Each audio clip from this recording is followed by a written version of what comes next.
Masechet Nedarim, Daf Het. On va commencer par Zayin Amoudbet, les 4 derniers mots. Ve'amar Rav Gidal Amar Rav. Minayin shenishba'im lekayem et ha-mitzvah, shene'emar, nishba'ati va'kayem lishmor mishpete tzidkecha. On avait déjà vu un enseignement de Rav Gidal au nom de Rav. Eh bien, là maintenant la Gemara nous cite un second enseignement de Rav Gidal au nom de Rav. Lequel? Minayin shenishba'im lekayem et ha-mitzvah. D'où apprend-on qu'on peut jurer pour accomplir une mitzvah? Chez Nehemar, on l'apprend de qui? De David Amelech. Dans Tehilim, il est écrit Nishbati va'kayema lishmor mishpete tzidkecha. J'ai prêté serment et j'ai assumé mon engagement et j'ai accompli les mitzvot de ta Torah. C'est-à-dire, David Amelech jurait d'accomplir les mitzvot. Alors, la question de la Gemara immédiatement, Ve'alo mushba ve'omed me'ar Sinaï. Mais on a déjà juré au pied du mont Sinaï et on s'est engagé auprès d'Hachem d'accomplir toutes les mitzvot de la Torah. Alors ça n'a pas de sens de jurer pour accomplir une mitzvah. Par exemple, quelqu'un va jurer de mettre les téphilines. Il jure de mettre les téphilines. Ça n'a pas de sens, car de toutes les façons, tu es hayav, tu es tenu de mettre les téphilines. Et alors, qu'est-ce qu'il y a si tu es tenu? Quel est le sens de la question de la Gemara? Ça le motive. Non, mais quel est le sens de la question de la Gemara? Puisqu'on a déjà juré au pied du mont Sinaï, notre Neshama qui était là-bas, nos ancêtres qui étaient là-bas, se sont engagés envers Hachem par un serment. Ils se sont engagés. Il y a un Midrash Rabbah qui dit que carrément il y avait une Hala ou Shvura. Ils ont juré. Ils ont prêté serment. Nous avons une règle. En Shevura, Hala al Shevura.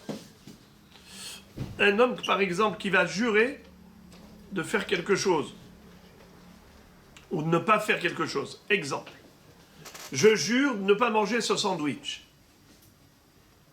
Une deuxième fois. Je jure de ne pas manger ce sandwich. Et ensuite, il a mangé le sandwich. Alors, est-ce qu'il est passible d'une avéra ou de 2 avérotes? Il a transgressé 1 ou 2 serments. Réponse, un seul serment. Car la règle étant En Shevua, Halal Shevua. Un serment ne peut pas reposer sur un autre serment préalable. Une fois qu'il a déjà prêté serment une fois, alors il lui incombe de respecter ce serment. Maintenant, même si il va répéter une deuxième fois la même chose, je prête serment pour faire cette action ou ne pas faire cette action, ça ne sert à rien. C'est des paroles futiles. Elles n'ont aucun effet, aucun impact. Alors si c'est comme ça, selon cette règle, que En Shevura Hala al Shevura, quel est le sens de l'enseignement de Rav Gidal au nom de Rav? Qu'on peut jurer d'accomplir une mitzvah. Je te jure d'accomplir cette mitzvah. Je te jure que demain je mettrai les téphilines. Mais de toutes les façons, tu as déjà juré au pied du mont Sinaï que tu vas mettre les téphilines. Alors, ton serment n'a aucun impact. Et si par exemple cet homme n'a pas mis les téphilines concrètement, donc c'est cela le sens de la question de la Gemara. Ve'alo mushba ve'omed mehar Sinaï. Puisque on s'est tous engagés par un serment d'accomplir toutes les mitzvot de la Torah, quel est donc le sens de cet enseignement de Rav Gidal au nom de Rav, que Nishba'im lekayem et ha-mitzvah comme David Amelech. Est-ce que ça a la même connotation, jurer et faire un vœu sur ce... Non. C'est-à-dire que un vœu, on peut pas faire un vœu sur une mitzvah, pour répondre à votre question, oui. Il y a différentes définitions. Il y a Neder et à Shevoah. La notion de Neder, c'est un vœu. La notion de Shevoah, c'est un serment. Quelle est la différence? La différence, c'est que une Shevoah, c'est par rapport à l'action de l'homme. Vous vous rappelez, j'avais dit ça en préambule, quand on a commencé le premier jour, Masechet Nedarim, on a expliqué que Shevoah, c'est Isur Gavra, et Neder, c'est Isur Hefza. Neder, c'est par rapport à un objet. Cet objet m'est interdit comme si c'est un korban. Je ne peux pas en profiter. Tandis que Shevoah, c'est par rapport à une action. Je vais faire ou je ne vais pas faire. Shevoah, c'est Gavra. Neder, c'est Hefza, l'objet ou le sujet. D'accord? Alors, il n'existe pas de Neder pour une action. Je fais un Neder de faire quelque chose. Dans l'absolu, quand on dit une chose pareille, je fais un Neder de faire quelque chose, c'est en fait, automatiquement, on bascule dans la Shevoah. Car tout Neder, par excellence, c'est l'objet qui est interdit ou l'objet qui est consacré. Dans l'absolu, Neder de Hekdesh, c'est un objet qui est sacralisé. Neder de Issour, c'est un objet qui est interdit au profit ou à la consommation, comme un korban. Donc c'est toujours l'objet. Et par voie de conséquence de la consécration de l'objet, automatiquement l'homme peut faire ou ne pas faire. Mais ça n'existe pas de faire un neder pour s'engager à faire une action. Shevoah, par contre, c'est les hara ou les etiv. Je jure de faire quelque chose, ou je jure de ne pas faire quelque chose. Là, c'est carrément l'engagement de l'homme, l'action de l'homme qui est engagé à faire ou ne pas faire. Ça, c'est Shevoah. Mais tout de même, le Ran va nous montrer tout à l'heure, dans ce qu'on va étudier par la suite, qu'il existe une notion de Kabbalah. Un engagement qui n'est pas une Shevoah forcément, mais qui malgré tout a une force de Kabbalah, d'engagement. Et d'où il apprend? Du fait qu'on a appris dans la Gemara que Beficha Azut Tzedaka, un homme qui s'engage à donner de la Tzedaka. Il n'a pas dit je jure, il a dit je donnerai de l'argent à la Tzedaka. Dès qu'il a sorti ça de sa bouche, de donner la Tzedaka, eh bien il doit donner cette Tzedaka. C'est une Kabbalah. Mais maintenant ici, la Gemara nous parle de quelqu'un qui a juré de mettre les téphilines. Et on a dit que, en effet, oui, Nishbarim lekayem et mitzvah. Et on apporte un pasouk comme preuve. Qu'est-ce que ce pasouk m'enseigne? Que Nishbarim lekayem et mitzvah. Il y a ici deux hidushim possibles. D'après certains rishonim, le issour il est comme ça, que le hidush il est le suivant. C'est que nous avons une règle qu'un homme qui a fait une shevoah et il a transgressé. Exemple, je jure de ne pas manger ce gâteau. Et finalement, il a mangé ce gâteau. Qu'est-ce qui va se passer? Ça s'appelle Shvuat Bituy Sefataim. La Torah, à la fin de Parashat Vaikra, nous enseigne qu'il y a un korban olev et yored à apporter si c'était fait Beshogeg. Le bonhomme, il a juré de ne pas manger ce gâteau aujourd'hui, il a mangé ce gâteau. Il a oublié, il a mangé. Qu'est-ce qu'il doit apporter comme korban? Un korban hatat, olev et yored. C'est quoi olev et yored? La valeur de ce korban va varier en fonction de son rang social. S'il est riche, il apporte une bête. S'il est pauvre, il apportera 2 volailles, une volaille hatat et une volaille ola. S'il est très pauvre, il apportera une oblation, c'est-à-dire un sacrifice à base végétale qu'on appelle korban mincha. Ça s'appelle bedalé dalout, très très pauvre. Maintenant, un homme qui a fait une shevoah et ensuite il a transgressé, et il doit apporter un korban pour cette transgression, la Gemara dans Masechet Shvuot nous dit que c'est sûr qu'il n'est pas hayav korban en cas de mitzvah.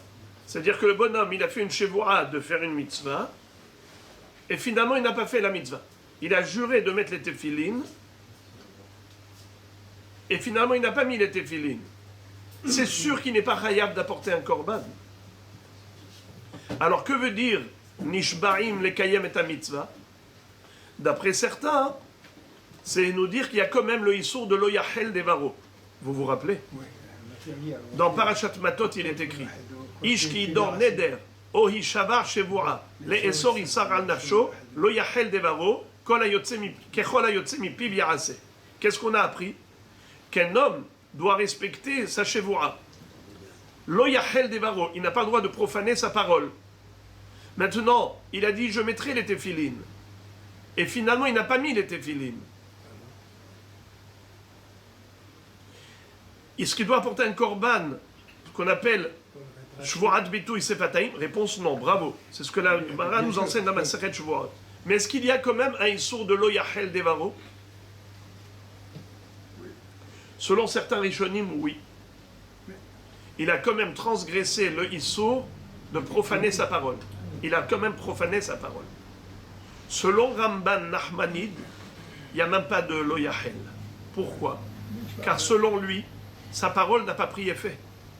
Vu que il n'est pas possible de faire une chevoura sur une chevoura, donc la deuxième chevoura n'a pas pris effet. Puisque nous avions déjà prêté serment au devant d'Hachem, au pied du mont Sinaï, en disant on va accomplir toutes les mitzvot, donc automatiquement j'ai juré de mettre les téphilines. Donc si moi aujourd'hui je jure de mettre les téphilines, ça ne sert à rien. C'est une chevoura et sur une chevoura, elle n'a aucun impact. Alors il n'y a même pas de l'oyachel devaro. L'oyachel devaro, quand est-ce qu'on dit tu n'as pas le droit de profaner ta parole? Si ta parole, elle a un impact, elle a une prise d'effet. Or, puisqu'il y a déjà une chevoura au pied du mont Sinaï, donc ta chevoura d'aujourd'hui n'a pas pris effet, donc il n'y a pas de parole. Il n'y a aucune profanation. Tu n'as pas transgressé le loyachel devaro, ne profane pas ta parole, il n'y a pas de parole. Ça c'est d'après Ramban, contrairement à d'autres Rishonim qui disent que oui, il y a tout de même une parole, et tu l'as profanée. Alors le Ramban, d'après lui, ici, qu'est-ce que la Gemara veut dire? La Gemara veut dire, je ne comprends pas, à quoi ça sert? Tu me dis que Nishbarin le Kayom est un mitzvah, mais il n'y a pas de Shevoura, il n'y a pas de Loyachel, il n'y a rien du tout, il n'y a aucun impact. Alors quel est le sens de la question de la Gemara? Ve'alo mushbar ve'omed mehar Sinai. Quel est le sens de la Gemara? La Gemara, ça veut dire que il n'y a pas ici d'impact. Et s'il n'y a pas d'impact, alors il y a un problème. Motzi Shem Shamaim Levatala. Le bonhomme, il a mentionné le nom d'Hachem en vain. Parce que lorsqu'il a prêté serment, il a mentionné le nom d'Hachem. Je jure au nom d'Hachem. Or, il est écrit dans le 3e commandement du Décalogue, Lotissa et Shem Hashem Elokecha Lashav, ne mentionne pas le nom d'Akadosh Baruch Hu en vain. Eh bien, c'est exactement le chidouche de Rav Gidal au nom de Rav. Nishbaim lekayem et mitzvah. On a le droit de jurer pour s'engager à accomplir une mitzvah comme mettre les téphilines. Et la question c'était, mais comment ça se fait? Comment ça se fait? Mais tu es en train de mettre un coup d'épée dans l'eau. Tu es en train maintenant de faire un neder dans le sens où en effet, tu es en train de mentionner le nom d'Akadosh Baruch Hu en vain. Alors c'est ça le hidouche. Et la ha kamash ma'alan, des charel et les inish, les arouz et nafshe. C'est exactement le hidouche. C'est qu'un homme a le droit d'être mezarez atzmo. C'est-à-dire que on connaît tous sa faiblesse, sa fainéantise naturelle, dans le sens où l'être humain, il est ce qu'il est. De ce fait, on sait très bien que le Yetzer Hara lui trouve toujours des arguments pour ne pas faire les mitzvot. Qu'est-ce que fait un homme conscient de sa responsabilité en tant que créature devant le Créateur? Il a un devoir de servir Hachem. Mais il sait qu'il est faible et que le Yetzer Hara arrive à chaque fois à le séduire. Alors qu'est-ce qu'il fait? Il jure. Ani nishba. je jure que je mettrai les téphilines. Je jure que je vais me lever, faire les mitzvot et ainsi de suite. De ce fait, maintenant, il va se sentir davantage engagé. Parce que le Ktsot HaHoshen, il pose la question suivante. Il dit, encore d'après les Rishonim qui pensent qu'il y a Issour de Loyahel Devaro, lorsqu'on fait une Shevoura pour accomplir une mitzvah, bien qu'au pied du mont Sinaï, on a déjà juré une première fois. Mais maintenant, on jure à nouveau pour accomplir la même mitzvah. Hein. Comment ça se fait? Pourtant que En Shevoura Halal Shvoura. Il dit En Shevoura Halal Shevoura, c'est par rapport au Korban, qu'on appelle Korban Shvorat Bitouy Sefataim. En effet, il n'y aura pas de Korban, mais il y aura tout de même un Issour de Loyahel Devaro, l'interdiction de profaner sa parole. Et puisque maintenant lui s'est engagé verbalement à mettre les téphilines, s'il n'aimait pas, non seulement qu'il a transgressé la mitzvah de mettre les téphilines, mais il a transgressé aussi son serment, et la Torah dit Loyahel Devaro. Mais d'après Ramban Nachmanide qui dit que, étant donné que En Shevoura Halal Shevoura, une Shevoura ne peut pas se superposer à l'autre, alors il n'y a ni Korban, ni même Loyahel Devaro. Alors il n'y a rien du tout. S'il n'y a rien du tout, comment le bonhomme il s'est auto-motivé? Comment il s'est motivé à faire la mitzvah des tefilines s'il a juré? Mais de toute façon, on a dit que En Shvoura Halal Shvoura. Alors il dit malgré tout, la motivation, elle est par le fait qu'il ait mentionné le nom d'Hachem. Et ça l'engage. Moi, j'ai mentionné le nom de Kadosh Baruch Hu, et j'ai juré par son nom que j'allais mettre les téphilines. Je ne peux pas me permettre de profaner le nom de Dieu. C'est pas qui transgresse la Shevoua, parce qu'on a dit la Shevoua, elle n'est pas Hala. Mais malgré tout, ça l'engage, parce qu'il a mentionné le nom d'Hachem lui-même. C'est ce que dit la Gemara. Et la Hakamashmala, voici le principal chidouche de Rav Gidal. Desharele leinish les aruz et nafshe. Un homme a le droit de se motiver à accomplir Torah et mitzvot. Et il a le droit même de mentionner le nom d'Hachem et de jurer par le nom d'Akadosh Baruch Hu qu'il va faire la mitzvah dont il sait qu'il est tellement faible et il a du mal à l'accomplir. Si c'est d'après les Rishonim qui disent que oui, il y a Loyahel, eh bien en effet, alors regardez, d'après celui qui dit qu'il y a Loyahel, c'est quoi le chidouche? A priori, il n'y a pas de chidouche. Parce qu'il a déjà volé. Il a déjà. Non, volé. non, on a répondu.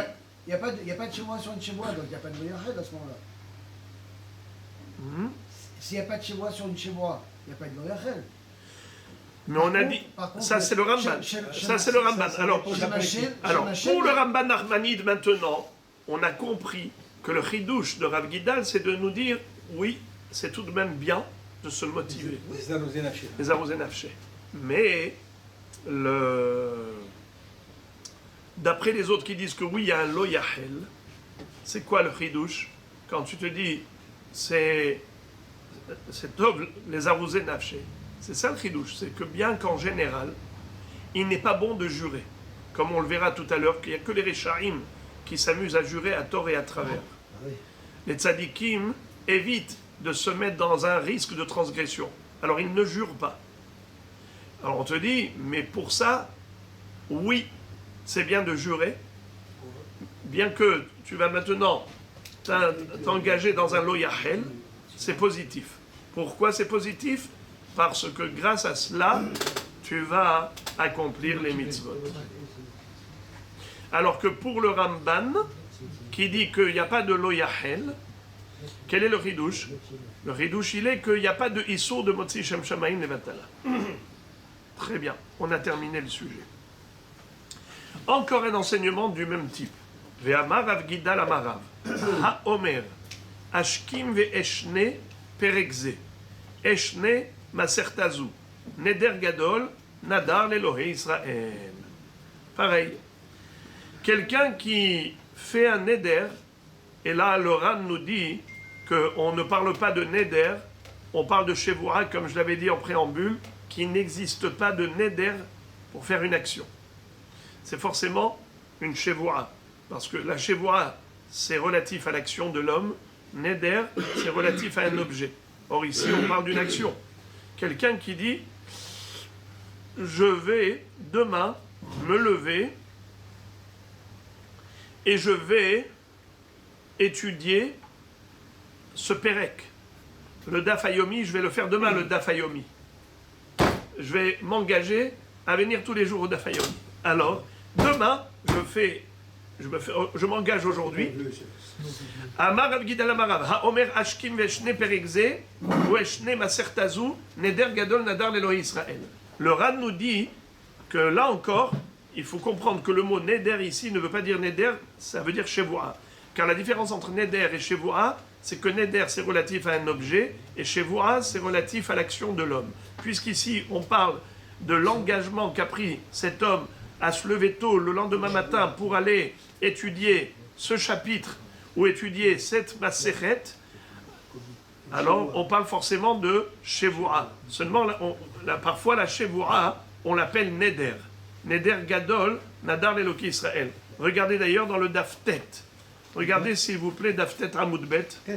Ouais, Daftet Amoudbet.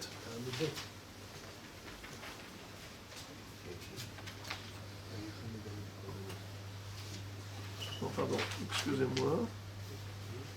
Nadar Ben Mohi.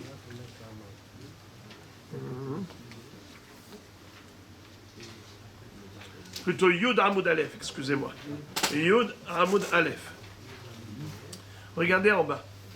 La Mishnah. Haomer la Havero, Kunam, Kunach Kunas. Arelu Kinuim la Korban. Herek, Herech, Heref. Arelu Kinuim la Herem. Nazik, Naziach, Baziach. Arelu Kinuim la Nezirut. Shevuta, Shekuka, Noder Bemohi. Arelu Kinuim la Shevoa. Donc vous voyez que Shevoa, c'est quoi le surnom de Shevoa? Noder Bemohi. Tu vois que c'est écrit Noder et c'est une Shevoa. Alors le Ran te dit que là aussi, bien qu'il ait écrit Neder Gadol, Nadar l'Elohi Israël, celui qui s'est engagé à se lever tôt le matin pour aller étudier cette Masechet, cette Gemara, c'est un grand Neder qu'il a fait pour Akadosh Baruch Hu. C'est sûr qu'on ne parle pas ici de Neder au sens propre du terme. C'est sûr que la Kavana ici, c'est Shevoa. Alors comment la Shevoa, tu l'appelles Neder? Il dit parfois, la Shevoa, on l'appelle Neder, comme tu vois dans Daf Yud, la Mishnah, quand elle veut nous donner des surnoms de Shevoa, Noder Bemohi. Tu vois qu'on l'appelle Noder. Alors là aussi, c'est obligatoire, parce que ça n'existe pas un Neder par rapport à une action. Bemohi, ça veut dire Noder Bishwa. Ok. La Gemara, là encore, va poser la même question que tout à l'heure. Elle va dire Ve'alo mushba ve'omed hu ve'en shevoa halal shevoa. Qu'est-ce que ça veut dire? Comment tu peux dire qu'un homme qui s'est engagé à se lever tôt le matin pour aller étudier, sa shevoa, son serment, est un serment important et il a fait quelque chose de louable, une action noble de s'engager à aller étudier. Mais cette shevoa, elle n'a aucune prise d'effet, car nous avons l'obligation d'étudier la Torah, et c'est une obligation qui nous incombe depuis le mont Sinaï. Et là-bas, on avait déjà juré. Alors, comment est-ce que maintenant, il peut jurer une deuxième fois? Mais, en shevoa, halal shevoa. Donc c'est clair, net et précis que ici on parle de shevoa. La Gemara dit, qu'est-ce que tu vas me répondre? Maïka mashma'alan, de'afilo zaruze be'alma. Qu'un homme, il a le droit de se motiver. Parce qu'il n'a pas envie d'aller au Daf Hayomi, alors pour se motiver, qu'est-ce qu'il fait? Il jure qu'il va y aller. Alors la Gemara dit, Haïnou de Rav Gidal Kamaïta, mais ça on l'a déjà dit.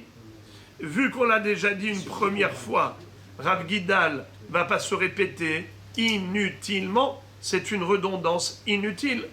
Réponse, Ha Kamashmalan.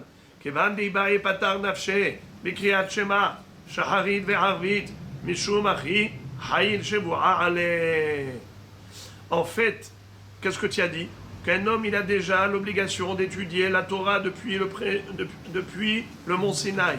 Oui, mais il aurait pu s'acquitter très facilement. Il aurait pu dire, voilà, moi, j'ai déjà lu le schéma le matin. Je vais lire le schéma le soir. Eh bien voilà, Vedibar Tabam.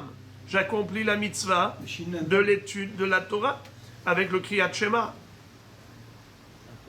Alors c'est pour cela que quand il va prendre sur lui l'engagement d'étudier le Daf Yomi, ça, c'était pas au pied du mont Sinaï, cet engagement. Donc voilà pourquoi ça prend effet. Les Mefarshim posent la question, ils disent, ah bon, tu dis qu'il n'y a pas d'obligation d'étudier le reste de la Torah? L'obligation de l'étude de la Torah, c'est juste, on peut s'acquitter juste avec un schéma le matin, un schéma le soir? Mais c'est écrit clairement dans le livre de Yehoshua, Josué. Il va dire à Yehoshua bin Nun, Lo yamush sefer HaTorah ze mipicha, ve'agitabo yomam valayla. Qu'est-ce que ça veut dire? La Torah, tu ne dois pas t'arrêter de l'étudier jour et nuit. Alors comment tu peux dire que on peut s'acquitter avec un schéma du matin et un schéma du soir? La réponse, c'est que la Shevoua, elle était par rapport à ce qui est écrit dans la Torah clairement. Dans la Torah, il est écrit Vedibar tabam, vehayu adevarim ha'ele, asher anochi metzavecha hayom al levavecha, veshinantam levanecha vedibar tabam. Hayu adevarim ha'ele, ça parle du Shema Israël, Hashem Elokenu, Hashem Echad. Alors, tandis que la mitzvah d'étudier toute la Torah, ça, tu l'apprends du Passouk de Josué, de Yoshua. Lo yamush sefer HaTorah ze, mipicha ve'agita bo yomam valayla. Pour ça, il n'y avait pas de Shevoua. Et puisqu'il n'y avait pas de Shevoua, voilà pourquoi le bonhomme qui s'engage à étudier le Daf Yomi par une Shevoua, eh bien, s'il n'étudie pas, il a transgressé un serment, une Shevoua. On peut dire aussi les arrosés nafshé. Comment? Ici, on peut dire aussi les arrosés nafshé, la Shevoua. Mais la Gemara donne une réponse encore plus forte. Les arrosés nafshé, ça veut dire que, ben, il n'est pas hayav. Ça veut dire qu'il n'y a pas de Shevoua. La Shevoua n'est pas hala. Seulement, il est mezarez atzmo. Mais là, la Gemara dit que oui, elle est hala. La Shevoua, elle prend effet. Pourquoi elle prend effet? Car la mitzvah que nous avions depuis le Har Sinaï pour laquelle on a juré, c'était juste le schéma. Par contre, d'étudier ce Pérec, cette Masechet, et ainsi de suite, eh bien ça, c'est une Shevoua nouvelle. Troisième enseignement de Rav Gidal au nom de Rav, toujours dans le même sujet. À Omer la Havero, Nashkim venishne perekze. Quelqu'un qui dit à son ami, viens, demain matin on se lève, tôt le matin, et on va étudier ce Pérec. Alors, Alav le Hashkim, il a l'obligation, lui, de se lever avant son Haver. Sheneemar, de qui on l'apprend? Du prophète Yechezkel, auquel Akadosh Baruch Hu avait dit de se lever et d'aller le lendemain, Akadosh Baruch Hu avait dit à Yechezkel d'aller à la vallée. Vayomer Elai, Ben Adam, kum tse la bik'a, vesham adaber otach. Va etse la bik'a, veine sham kevod Hashem omen. Lorsque Hachem avait donné rendez-vous au prophète Yechezkel dans la vallée, eh bien, Yechezkel arrive et qui il trouve? Il trouve la Shekhinah qui l'attendait. Donc de là, on apprend que si quelqu'un donne rendez-vous à l'autre, celui qui a donné rendez-vous à l'autre, il doit être le premier présent. Je répète, quelqu'un qui a pris une initiative, il a proposé à son prochain. Il lui dit, écoute, viens, demain on va étudier. On va faire une chavruta. Nashkim venishne perekze. On va se lever tôt et on va étudier ce Pérec. Eh bien, c'est à lui de se lever le premier. Quel rapport avec la Shekhina? Comment? Quel rapport avec la Shekhina? Mais non, c'est un exemple. Non, quel exemple de quoi? La Shekhina, elle est Eh bien, comme la Shekhinah. Je ne peux pas me lever avant la Shekhina, c'est impossible. Hmm? Je ne peux pas me lever avant la Shekhina. Ça, c'est possible. Il est parti, il a trouvé la Shekhina. Ouais. C'est-à-dire qu'on l'accuse d'être arrivé en retard. C'est ça qu'on veut dire. Non. Je ne sais pas compris. Dieu donne l'exemple. Oui.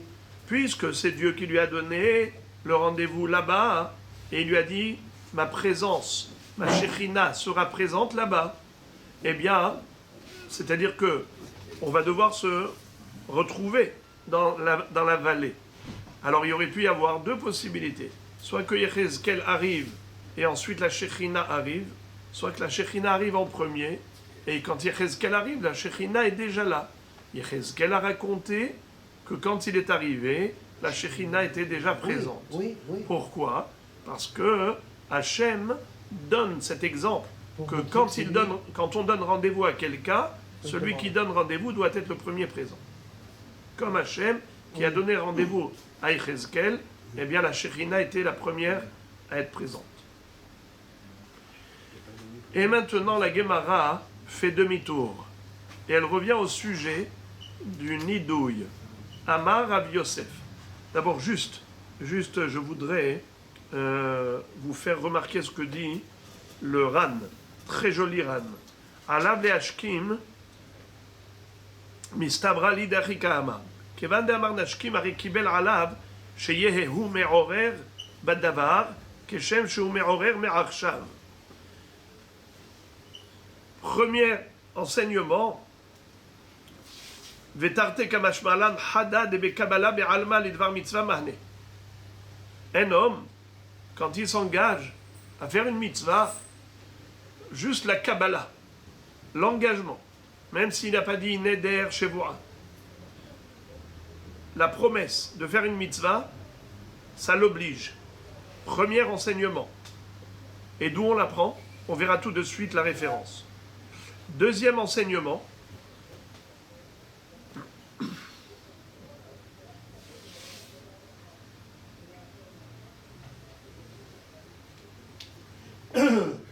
c'est que une personne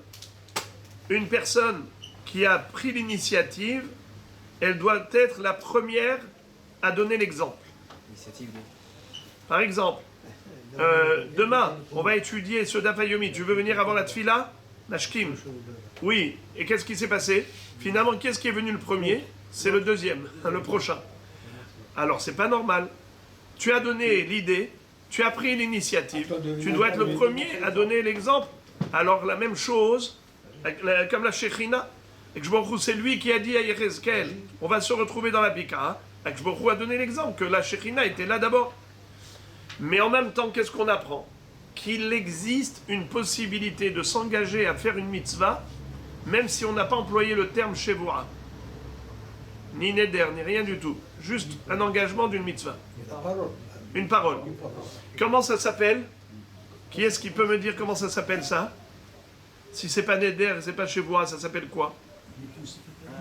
Kabbalah. Bravo. Kabbalah. Kabbalah, un engagement.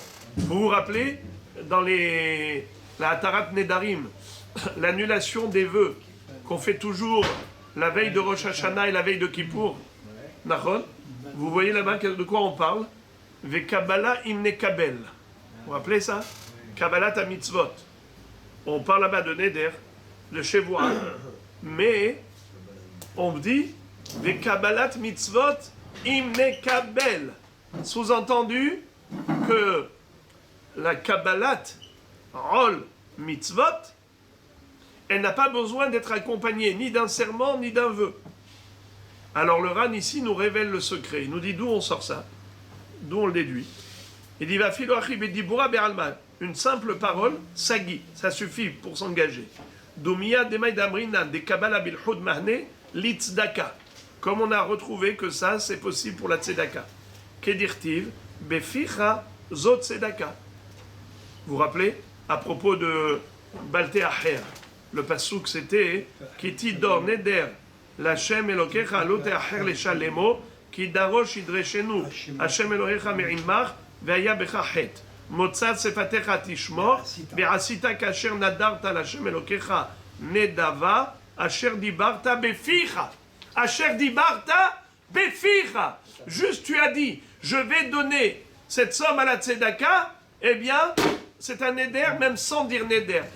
Même si tu n'as pas dit shevoa, c'est une Kabbalah et la Torah te dit beficha. Et si tu tardes le règlement, eh bien, ça s'appelle loteacher. Avec quelques mots, beficha. Alors nous dit le Ran que ce n'est pas restrictif. Ce n'est pas juste pour la tzedaka. Ce beficha, qui veut dire une Kabbalah, n'est pas uniquement par rapport à la tzedaka, toutes les bonnes actions. C'est comme la tzedaka. Dès que tu t'engages, par exemple, à étudier ce sujet, tu dis, je vais demain étudier ce sujet, je vais aujourd'hui aller au Daf Yomi. Eh bien, c'est un engagement. Tu l'as dit. Amar Rav Yosef, maintenant, puisqu'on revient au sujet du nidouille, vous vous rappelez, hier, on a étudié le sujet de l'excommunion. mettre quelqu'un en quarantaine. Nidou Bahalom, Tsarich Asara Bene Adam le Atirlo. Vous vous rappelez que je vous avais dit la veille de Kippour et de Rosh Hashanah qu'il valait mieux avoir 10 personnes présentes, 10 personnes assises pour l'annulation des vœux. Pourquoi 10 personnes? Normalement, un Bedin, c'est 3 personnes. Pourquoi 10? Écoutez maintenant le secret. On étudie dans cette Gemara ici une notion de Nidui Bahalom. Quelqu'un qui a été mis en quarantaine, qui a été excommunié dans le rêve. C'est-à-dire qu'il a entendu dans le rêve comment on l'a mis en quarantaine. Eh bien, de ce fait, puisque c'est de la Shekhinah, puisque c'est de là-haut qu'on l'a mis en quarantaine, alors il faut 10 personnes. Pourquoi? Kol Be'asara, Shekhinta Sharia. Quand il y a 10 personnes réunies, 10 juifs réunis, eh bien la Shekhinah est présente. La Shekhinah l'a mise en quarantaine, la Shekhinah qui est présente va lui annuler.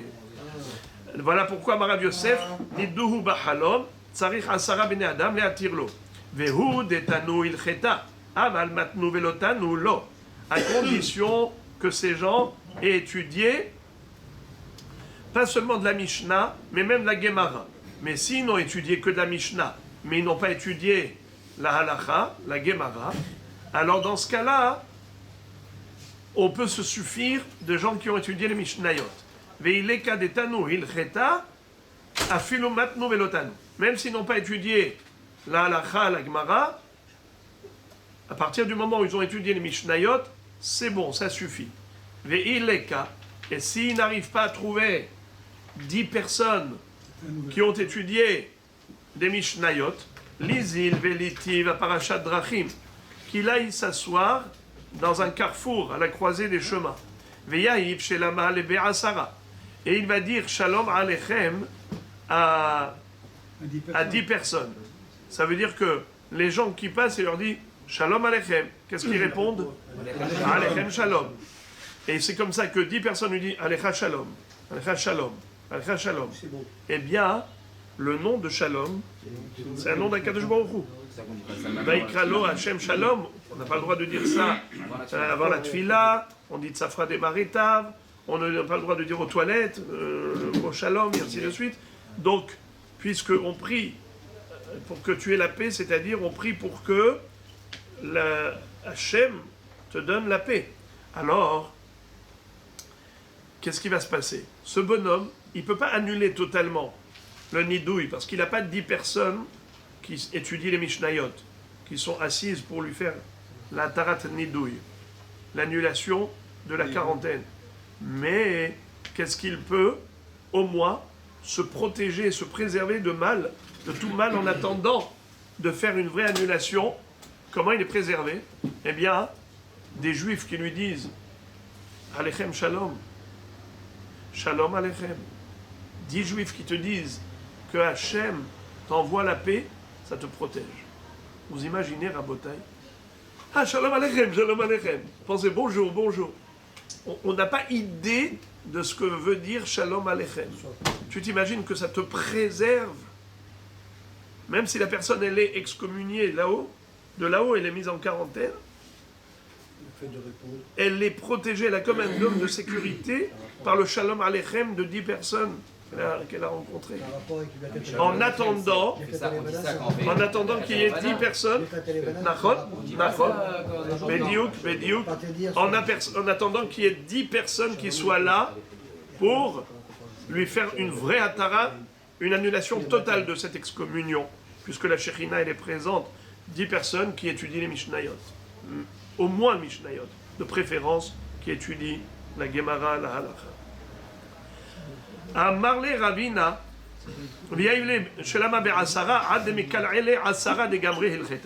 jusqu'à ce qu'il trouve 10 personnes qui étudient la Halacha. Amarle Ravina les Ravashi. Ravina pose la question à Ravashi. Yada man shamte, maoud elishrele. Imaginons que une personne a rêvé que quelqu'un l'a mis en édouille. Ça veut dire qu'il connaît la personne qui l'a mise en édouille. Et dans son rêve, il a vu cette personne. Alors, est-ce qu'il peut aller lui dire, écoute, c'est toi, c'est toi qui a été shaliach pour le mettre en édouille. Alors il lui demande aussi d'être shaliach pour lui faire la tarat nedarim, la tarat nidouille, pardon. Est-ce qu'il peut Amarlé, il lui a répondu Rav Ashi Ravina, ça marche pas. Pourquoi? Les chamouté shavié shaliach. Les chamouté shaviou shaliach. Les mishrelel au shaviou shaliach. Du ciel, on l'a nommé comme shaliach pour le mettre en nidouille. Mais du ciel, on ne l'a pas nommé shaliach pour l'annulation du nidouille. Donc il faut 10 personnes. La personne, elle a repéré dans son rêve. On a déjà dit précédemment que le nidouille dans un rêve, c'est un message prophétique pour dire à cette personne, oui, là-haut dans le ciel, on t'a mis en nidouille. Est-ce qu'il a fauté ici? Et il faut qu'il fasse un tarat nidouille par 10 personnes. Car si c'est de là-haut qu'on l'a mis en nidouille, il y a la Shekhinah qui donne son approbation. D'accord, mais aujourd'hui les rêves, plus aujourd'hui, parce que les rêves aujourd'hui ne veulent plus vraiment rien dire. Aujourd'hui, parce que Quelle différence entre le rêve d'aujourd'hui et le rêve d'hier? c'est différent. Il y a pas de temps. Pourquoi les rêves ils ont changé? Oui, Je ne savais pas que en 2022 les rêves ils sont différents. Aujourd'hui ils sont par rapport à ce que tu fais la journée, parce que tu Ah mais à l'époque c'était pas par rapport à ce qu'on faisait la Non, journée. mais c'est différent. On dit comme ça. Regardez la Gemara dans Brachot, qu'est-ce qu'elle dit? Qu'un homme il rêve la nuit de ce qu'il a vu en journée. Mais la Gemara dit là-bas qu'un rêve ça peut être une prophétie. Un rêve ça peut être du sheker. Ça dépend si c'est par un malach ou c'est par un shed. Alors de ce fait, étant donné qu'il y a fort risque que ce soit de la prophétie, il n'a pas à jouer avec ça. Alors il demande à 10 personnes de faire la tarat nidouille.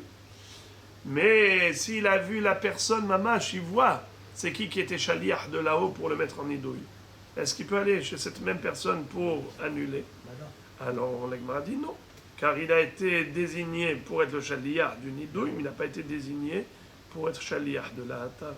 Est-ce qu'il faut qu'il fasse partie des 10? Il faudra 10 personnes. Il faudra qu'il le fasse ou des pas? 10? Il faudra qu'il le fasse ou pas?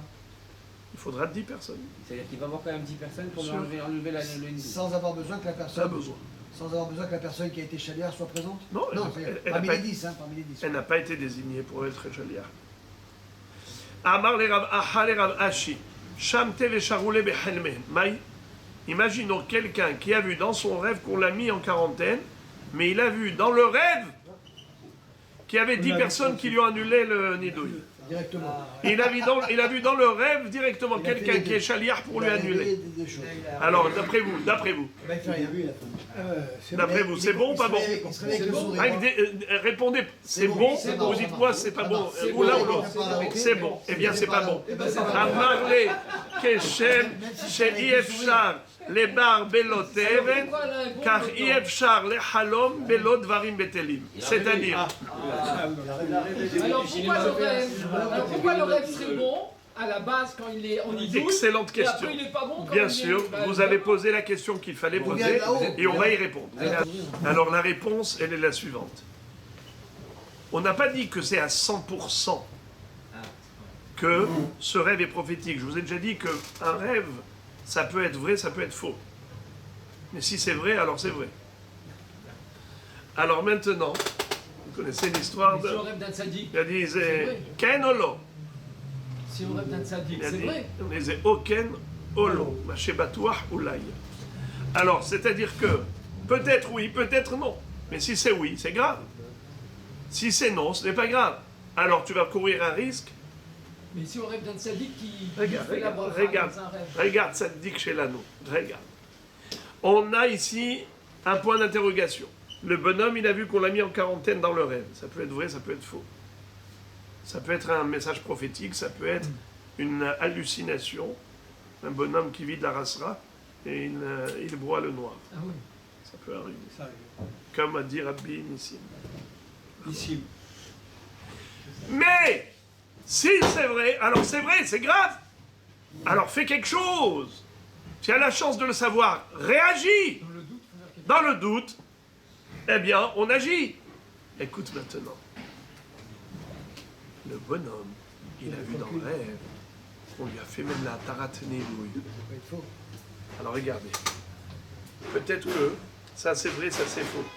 Peut-être que ça c'est faux, ça c'est vrai. C'est-à-dire, ce qui est sûr, c'est que dans un rêve, il y a aussi du faux.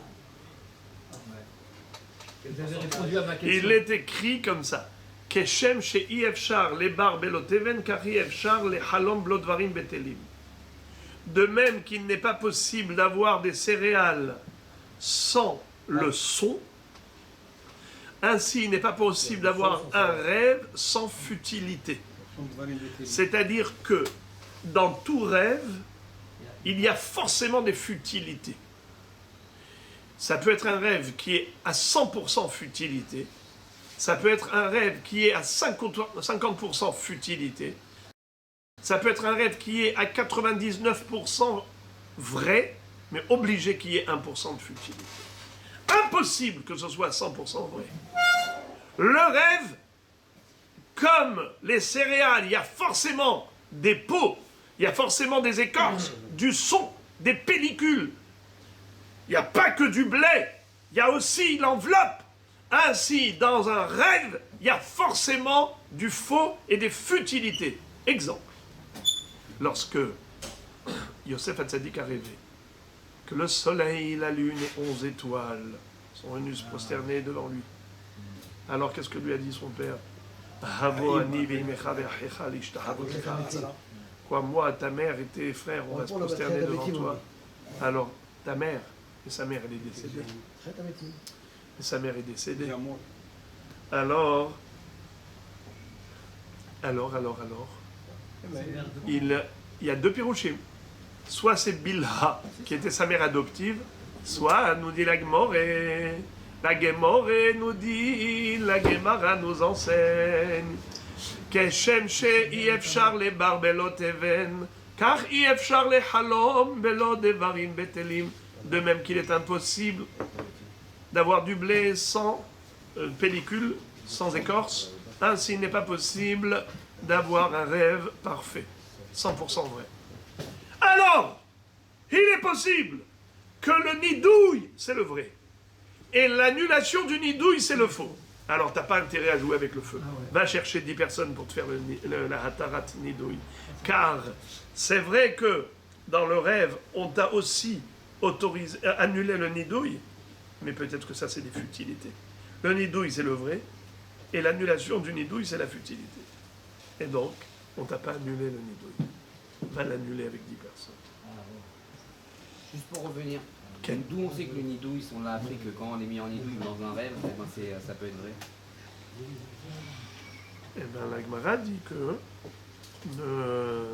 étant donné que c'est possible que la Shechina ait mis cette personne en nidouille, alors il nous faut 10 personnes pour l'annuler. Peut-être.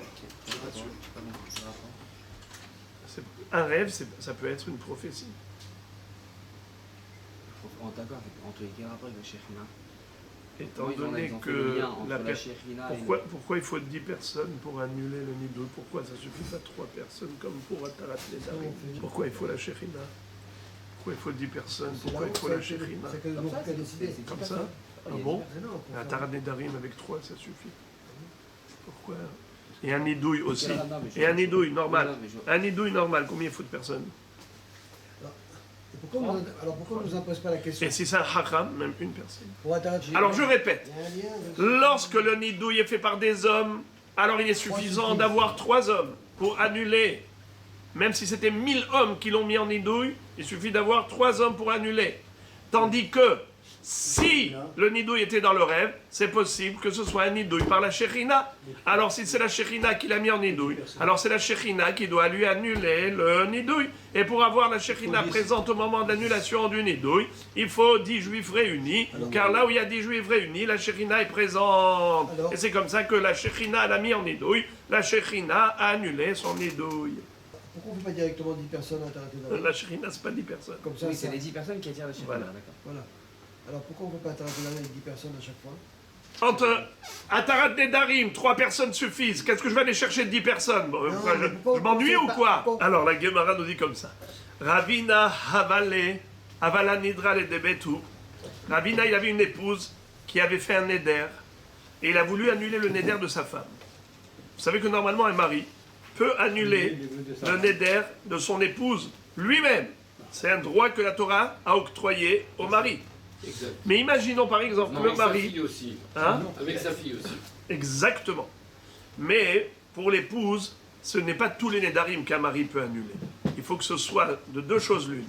Soit un Néder de catégorie Aïnou Nefesh, ça veut dire quelque chose dont elle souffre, soit c'est un Néder de Beno le Bena, un Néder qui est gênant parce que ça touche à la vie conjugale. Alors dans ce cas-là, la Torah a octroyé au mari le pouvoir d'annuler le Néder de son épouse. Soit les...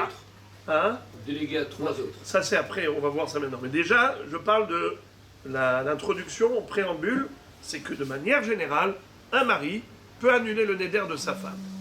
Mais c'est seulement deux catégories de Nédarim qu'il peut annuler. Soit les Annot Nafesh, c'est-à-dire Nidre Aïnou Nefesh, si sa femme souffre de ce Néder. Par exemple, elle est tunisienne, elle a juré ne pas manger la pkaïla. C'est-à-dire elle a fait un Néder, elle a dit la pkaïla j'en mange plus. Elle souffre terriblement.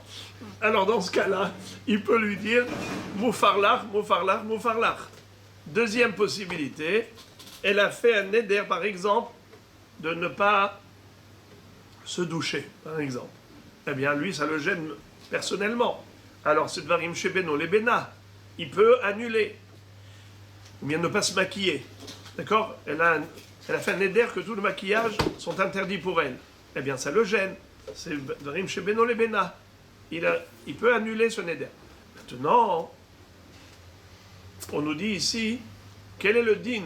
Est-ce qu'un mari peut être shaliach pour sa femme pour faire Atarat Nédarim?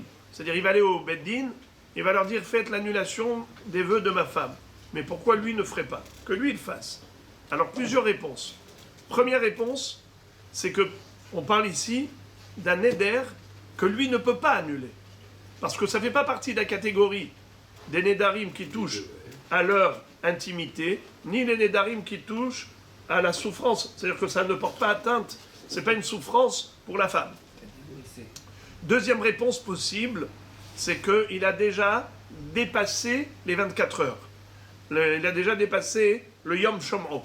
C'est-à-dire, normalement, un mari peut annuler le Néder de sa femme, mais c'est seulement avant la tombée de la nuit, le jour même. Mishemwa Isha B'Yom Shomro. S'il a été méfer, c'est bon. Mais si la nuit est tombée, ça veut dire que le jour a passé. Alors dans ce cas-là, il n'est plus en droit de faire la hafara. Troisième réponse, c'est imaginons que lui il a fait plutôt une hakama. Alors il ne peut plus faire de hafara. Comme dit la Torah, Ve'im shemwa isha b'yom shomo hekimotam ve'kamu kol nedare alea. Ça veut dire que lui, il a au contraire confirmé le néder de sa femme. À partir du moment où il a confirmé le néder de sa femme, il a validé et désormais, il n'aura plus le pouvoir de l'annuler. Voilà le contexte dans lequel on se trouve. La Gemara, quand elle nous présente ce cas, où le mari est parti devant le Beddin pour réclamer l'annulation des vœux de son épouse, pourquoi est-ce que lui-même n'a pas pu annuler ses vœux? Soit parce que ce n'était pas des Nédarim que le mari peut annuler, soit parce que il avait déjà dépassé le Zman, soit parce que il avait déjà validé, donc il ne peut plus revenir en arrière.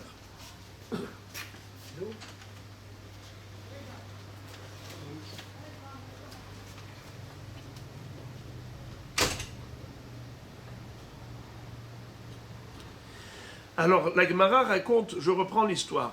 Ravina, Havale Nidra le Debetu. Ravina, son épouse, avait fait un neder. Atalekame de Ravashi. Ravina était l'élève de Ravashi. Il vient lui poser la question. À Marley, il lui a dit Baal, Maou Sheyase Shaliach le Haratat Ishto. Est-ce que un mari peut être le shaliach de sa femme pour annuler le néder de son épouse? Ça veut dire qu'il va aller au Beddin, il va leur demander la Hatarat Nedarim, ou bien il va aller voir un Yahid Mumche. Yahid Mumche, ça veut dire un Dayan qui a été diplômé par son Rav, et son Rav par son Rav. Et c'est comme, d'après certains Mefarshim, d'autres disent qu'il n'a pas besoin vraiment d'avoir une vraie smicha. Il suffit qu'il soit un Talmid Chacham qui a étudié les Mishnayot, les Halachot, la Gemara, et qui connaît parfaitement les lois de Nedarim, ça s'appelle aussi Yahid Mumhe. Donc soit un Dayan qui est diplômé, soit 3 personnes ordinaires. Elles sont considérées comme Beddin pour annuler les Nedarim. Alors le mari, il vient devant ces 3 personnes et il leur dit « Ma femme a fait un Neder et elle a regretté. Pourriez-vous annuler le Neder de ma femme ?» Question. Normalement, une personne, elle doit être présente elle-même devant le Beddin pour l'annulation de ses vœux. Question. Est-ce que, bien qu'en général, un homme ne peut pas nommer un shaliach comme délégué pour annulation des vœux, peut-être que le mari est considéré comme shaliach pour sa femme, vu que l'homme et la femme sont considérés comme un seul corps. Donc c'est comme si elle-même était présente. À Marley, il lui a répondu Im echanfin in ilo lo. Il lui a répondu, ça dépend. Si le Beddin est déjà réuni, ça veut dire si déjà si le Beddin siège déjà, alors en effet, il n'y a aucun problème de s'adresser à eux pour l'annulation des vœux de son épouse. Tandis que s'il a besoin d'aller les réunir, d'aller maintenant rassembler les 3 Dayanim pour leur dire venez annuler le Neder de mon épouse, alors il n'est pas habilité à le faire. C'est bizarre cette réponse. C'est hyper bizarre cette réponse. Quelle différence y a-t-il entre un Beddin déjà réuni ou bien que lui aille les réunir? Alors je vais vous donner une des explications. L'une des explications, il y en a plusieurs, mais elle est sympathique, cette explication. Que en effet... Ouais. Ce qu'il dit. C'est trop d'honneur pour sa femme. Alors presque ça. C'est-à-dire que un homme, il est concerné par le besoin de sa femme. Elle l'a regretté. Elle veut plus cette restriction, cette interdiction. Alors, elle a exprimé son regret. Il faut une harata. Et généralement, il faut un pétah, c'est-à-dire une ouverture. Le hacham il dit, dis-moi, si tu savais que il allait se passer cette chose-là et cette chose-là, t'aurais fait un éder?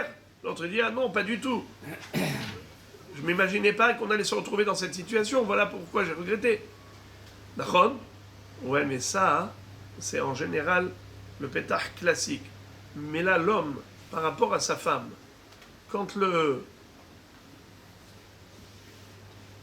Beddin vont lui dire, dis-moi, ta femme, elle a fait même dans ce cas, le Neder, si elle savait que, elle aurait fait, elle va dire non. Elle aurait dit comme ça. S'il a trouvé déjà un Beddin qui siégeait, alors en effet, il va être sincère. Il va dire les choses vraies. Mais si c'est lui qui a été réunir les gens, il dit, dis-moi, tu peux venir t'asseoir. Tu peux venir t'asseoir. Tu peux venir t'asseoir pour siéger, pour créer, pour former le tribunal, pour annuler une darim de ma femme. Quoi, maintenant, il va les déranger pour rien? S'il les a dérangés, il faut atteindre l'objectif. Alors il va commencer à dire du mensonge. Ah non, si elle savait ceci, cela, il va commencer à rajouter sur la réalité. C'est pour cela que s'ils sont déjà réunis, alors on dit, bon, il les a trouvés déjà réunis. Il siégeait de toutes les façons. C'est pas lui qui les a réunis. Il ne va pas se sentir obligé de mentir. Il va dire la réalité telle qu'elle est. Mais si c'est lui qui les a réunis, alors il va dire quoi? Hein? Il peut broder, bravo. Il va étoffer le regret de sa femme pour qu'il trouve un pétard pour annuler, pour atteindre l'objectif, pour pas qu'il lui reproche après de les avoir réunis pour rien. Vous avez compris Pourquoi ça? il va mentir? Hein? Pourquoi il va mentir du coup? On va dire par exemple sur le pétard. On a dit le pétard. C'est quoi pétard? Ouverture. Une ouverture. Alors il va commencer à fabriquer des ouvertures. Il va broder. C'est le fait de les déranger, il ne peut pas les déranger pour quelque chose de Bravo, Il faut que ce soit quelque chose de Bravo. reçu, de concret. bien étoffé. La Gemara dit Shma Minatlat. De cette histoire de Ravina et Ravashi, on peut déduire 3 halachot. Première halakha, Shma Mina Baal Naasa Shaliach Leharatat Ishto. Un mari peut être délégué par sa femme pour exprimer au devant du Beddin son regret pour annuler le neder. Shma Mina Loshare Le Mishre Nidra Beatra Derabe. Deuxièmement, un homme n'a pas le droit de faire un Tarat Nedarim là où se trouve son rave. Comme ici, Ravina, il aurait pu lui réunir les 3 personnes et faire un Tarat Nedarim. D'après certains, lui-même aurait pu faire partie des 3 personnes, d'après d'autres, juste les réunir. Mais, pourquoi ici il n'a pas fait? Parce qu'il y avait son maître qui était présent, Rav Ashi. Et un homme n'a pas le droit de prendre la place de son maître, même pour un Tarat Nedarim. Troisièmement, Shmamina Kemechanfin Shapir Dami. Troisièmement, quand est-ce que le mari peut être shaliach pour sa femme? Que s'ils sont déjà réunis.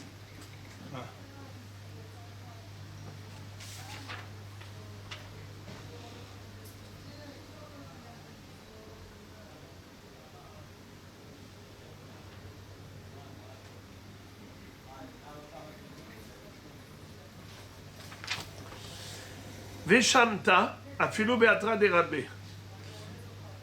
Pour annuler un nidouille, quelqu'un qui a été mis en quarantaine, c'est possible de le faire même dans l'endroit du rave. Pourquoi? Car on ne peut pas attendre le rave. Parce que parfois le rave il peut être occupé et finalement la personne elle va rester en nidouille plus longtemps. Quelqu'un qui a fait une avera, on le met en nidouille pour certaines catégories de averot. On le met en quarantaine. Cette personne a fait tchouva. Elle mérite d'être libérée, délivrée de cette quarantaine. Alors il faut le faire le plus tôt possible. Tu ne vas pas attendre le rave, parce que imaginons le rave pour raison X ou Y qui ne pourra pas venir. Alors en attendant le bonhomme il va se retrouver ici en nidouille. Tu dois le délivrer même dans l'endroit où se trouve le rave. C'est pas comme un neder. Car pour un neder, il n'y a pas une grande souffrance. Tandis que pour ça, oui. V'yachid mumche share shamta. La Gemara conclut avec une halakha nouvelle, c'est que le nidouille n'a pas besoin forcément de 3 personnes. Si on a un yahid qui est mumche, c'est-à-dire un homme qui est diplômé, eh bien, il a reçu la smicha, il peut le faire. D'après le Ran, même s'il n'a pas reçu de smicha, il suffit qu'il soit compétent en matière de Ilchot Nedarim et Ilchot Nidouille, et il peut annuler le Nidouille. Voilà la fin du sujet. Et maintenant, ça va être très facile, parce que du coup, on va passer à des inyanim qui sont très faciles. Amar Rabbi Shimon bar Zevid, Amar Rabbi Tzrek bar Tavla, Amar Rabbi Chia Richa, Deve Rabbi Aha, Amar Rabbi Zera, Amar Rabbi Azar, Amar Rabbi Hanina, Amar Rabbi Miasha, Mishme de Rabbi Uda, bar Belhaï. Un rave qui a dit au nom de son maître, qui a dit au nom d'un autre rave, qui a dit au nom de notre rave, ça en fait 7. Regardez combien de noms. Amar Rabbi Shimon bar Zevid, 1. Amar Rabbi Tzrek bar Tavla, au nom de Rabbi Tzrek bar Tavla, 2. Amar Rabbi Chia Aricha, au nom de Rabbi Chia Aricha, 3.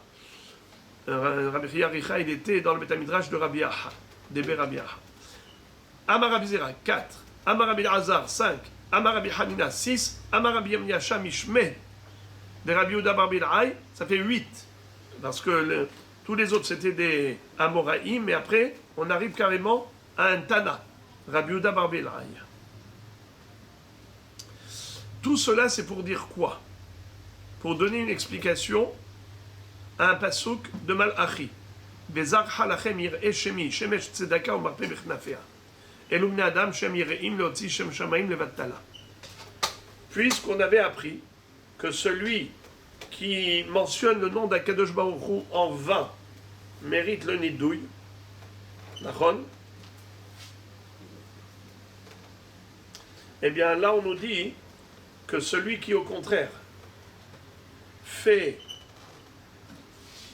attention de ne jamais mentionner le nom d'Akadosh Baruch Hu en vain, eh bien il méritera que le soleil va briller pour lui et pour lui apporter la guérison. Amen. Vezarcha lachem yir'eh shemi shemesh tzedaka umarpe bichnafea. Un soleil bienfaisant, un soleil qui porte sur ses ailes la refoua. Shemesh tzedaka umarpe amar Abaye shma mina hirga de yome masse. C'est-à-dire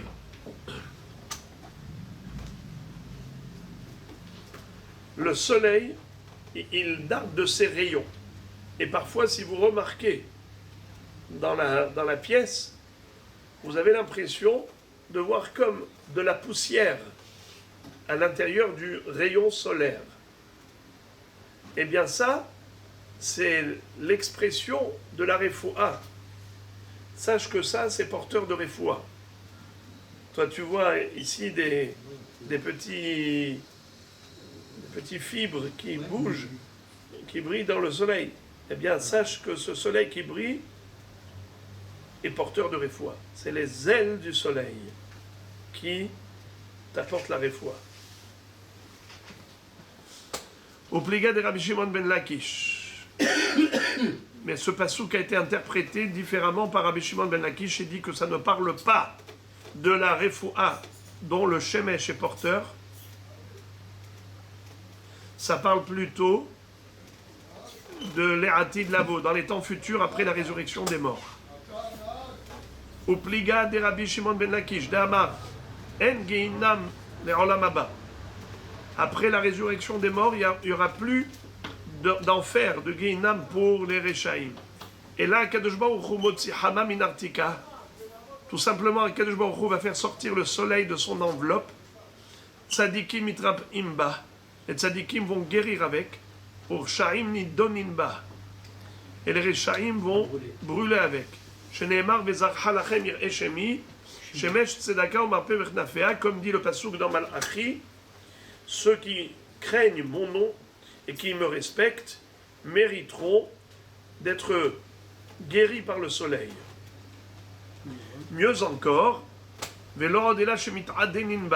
ils vont se régaler, se délecter de ce soleil qui sera sorti de son enveloppe.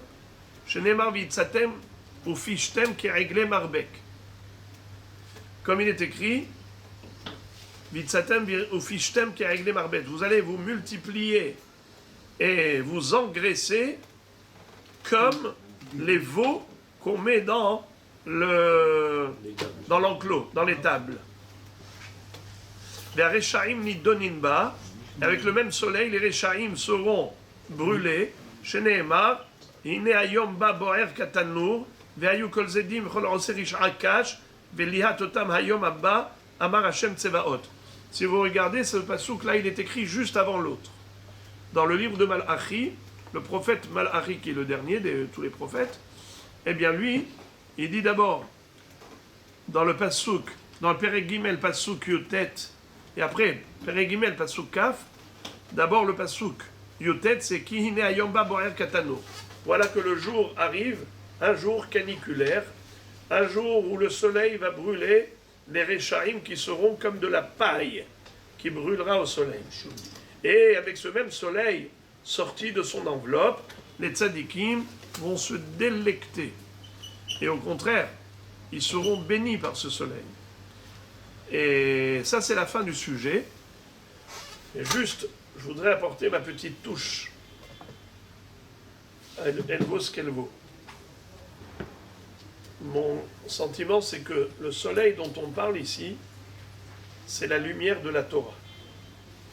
Sortie de son enveloppe, ça veut dire qu'aujourd'hui, tout ce qu'on peut étudier, c'est qu'une partie, la partie superficielle de la Torah, j'allais dire.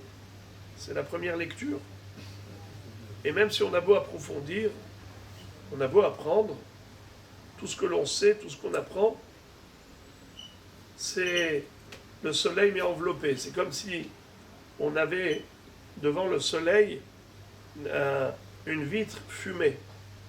Alors on a un éclairage, on a une lumière et un rayon solaire. On en profite. Mais quand le soleil est sorti de son enveloppe, ça veut dire que on a un éclairage parfait, on a un dévoilement total du soleil. C'est-à-dire que la Torah, elle aujourd'hui, dans ce monde, on a accès à ce qu'on a accès. Mais dans les Hatid Lavo, en étant futur, Akadosh Baruch Hu va sortir le soleil de son enveloppe. Ça veut dire qu'il n'y aura plus d'opacité, il n'y aura plus d'écran. On aura une révélation et un dévoilement des secrets infinis de la Torah. Les tzadikim qui toute leur vie ont essayé d'apprendre et de comprendre la Torah vont se régaler. Quel régal! Régal sur régal. Les Rechaim qui n'ont pas étudié la Torah et qui ont refusé de l'apprendre. Pour eux, la Torah, c'est quelque chose qui n'a pas de sens dans leur vie. Quand viendra Mashiach, ils vont assister au Shiurim avec des révélations infinies de Torah. Mais imaginez-vous quelqu'un qui ne comprend pas du tout l'hébreu, quelqu'un qui ne comprend pas du tout la Gemara, il ne comprend pas du tout les sujets de Torah. Et tu lui dis, voilà, tu restes ici pour un shiur. Après une demi-heure, il ne sait plus ce qu'il fait. Après 1 heure, il va devenir fou. Après 2 heures, il a envie de se tirer une balle dans la tête. Alors on lui dit, monsieur, tu vas rester assis 1 milliard d'années, 2 milliards, 3 milliards, et tu écoutes les livrets Torah. Alors, pour celui qui adore la Torah, il peut rester ici des milliards d'années, c'est que du bonheur. C'est que du bonheur. Celui qui ne l'aime pas, celui qui n'a pas accès, eh bien, le soleil, pour lui, il est encore dans son enveloppe. C'est-à-dire qu'il n'a rien compris. Il ne comprend rien. Tu fais sortir le soleil de son enveloppe pour éclairer des gens inéclairants. Ça veut dire que tu ne peux pas les éclairer. Ils n'ont jamais voulu de cette Torah. Et maintenant, tu lui imposes Torah, Torah, Torah, Torah, Torah, Torah, Torah, Torah, Torah, Torah. Mais il devient fou. Le même soleil va guérir les tzadikim, les délecter. Le même soleil va brûler les Rechaim. Cette même lumière de Torah sera source de bonheur infini pour ceux qui se sont investis pour elle dans ce monde, sera source de souffrance infinie pour ceux qui l'ont méprisé dans cette vie. Qu'Hachem nous donne toujours l'engouement pour la Torah. C'est l'une des brachot tous les matins. Ve'ha'arevna Hashem Elokeinu et divrei Toratcha befinu. Hachem, donne-nous la douceur de la Torah au bout de notre langue, dans notre bouche. Qui nous aide à comprendre, parce que des fois c'est difficile. Eh bien c'est ça. Même si dans ce monde on ne comprend pas, c'est ça le Inyan, mais les Hatid Lavo, il va faire sortir le soleil de son enveloppe et tout ce qu'on n'avait pas compris, waouh! C'est pour ça que le Hafetz Chaim disait, on va nous révéler les secrets que de la Torah qu'on a étudiée. Ça veut dire, il dit, rien que lisez. Vous ne comprenez pas, mais essayez de comprendre, rien que lisez. Si vous arrivez, très bien. Vous n'arrivez pas, vous avez essayé. Akshbochou va vous dévoiler après et vous aurez tout directement accessible sans aucun effort.